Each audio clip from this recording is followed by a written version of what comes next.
Hello friends, అందరికీ నమస్కారం. Telugu life story వింటున్న ప్రతి ఒక్కరికి మనస్ఫూర్తిగా కృతజ్ఞతలు. అలాగే విశ్వానికి కృతజ్ఞతలు. మనీ మంత్ర 22 ఎపిసోడ్. ఈ స్టోరీ కనుక మీరు పూర్తిగా వింటే మాత్రం మీ జీవితం మార్పు వస్తుంది. అలాగే మీరు ఎక్కడ కూడా దేని కూడా మీరు నెగిటివ్ ఆలోచనలు తీసుకునకండి.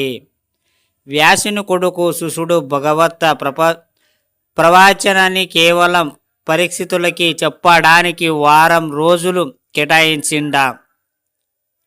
ఎస్, ఆవు పాలు పితికినంత సేపు కూడా ఎక్కడ నిలవని సుఖబ్రహ్మ వారం రోజులు ఎలా అంటే విద్య లేదా శాస్త్రం అరువుడైన వాడికి గురువే స్వయంగా వచ్చి బోధిస్తాడనే విషయం అర్థమైందనుకుంటా. కావున మన సబ్జెక్టు కూడా మీరు అర్హులైనప్పుడే అది స్వయంగా వెతుకుతుంటూ వచ్చి మీ వద్దకు చేరుతుంది. అర్హులైన వారే దాన్ని సాధిస్తారు.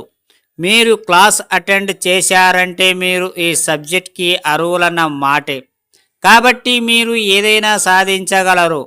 విశ్వదర్శన శాస్త్రం యొక్క రహస్యాలు తెలుసుకోవాలనుకున్నప్పుడు మీరు దాన్ని ఛేదించే ప్రయత్నంలో భాగంగా ఒక్కొక్కటిగా మీరు ఎక్కడ పొరపాటు చేస్తున్నారు, దాన్ని ఎలా సరిదిద్దుకోవాలి, అది మీకు మాత్రమే అర్థమవుతుంది. ఒక్కసారి నేను ఇలా అనుకుంటే ఇంకోలా జరిగింది అనే అనుమానం వస్తుంది. ఇక మెల్లిమెల్లిగా మీలోంచి తర్కం బయటకు వెళ్ళి సత్యం గోచరం అవుతుంది. సత్యం అనేది శాశ్వతంగా నిలిచిపోతుంది. అప్పుడే మీరు పరిపూర్ణత్వాన్ని సాధించి అంతా మీరవుతారు. అంతా మీదవుతుంది. మీరు చేసేది ఈ సబ్జెక్టు పొలకండి, మీకు అర్థమవుతుంది.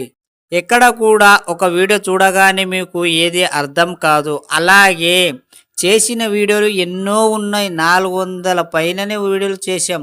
ఒక్కసారి వెనక్కి ఎన్నో వీడియోలు ఉన్నాయి, ఒకసారి చూసి అర్థం చేసుకోండి. ఏది కూడా తొందరగా మీకు అర్థం కాదు. 1-2 వీడియోలు చూస్తే అర్థం కాదు. క్లాసులకు వెళ్తేనే మీరు ఏదైనా అనుభవం వస్తుంది. అర్థమైంది అనుకుంటా ఈ స్టోరీ విన్న ప్రతి ఒక్కరికి మనస్ఫూర్తిగా కృతజ్ఞతలు. అలాగే విశ్వానికి థ్యాంక్ యూ సో మచ్.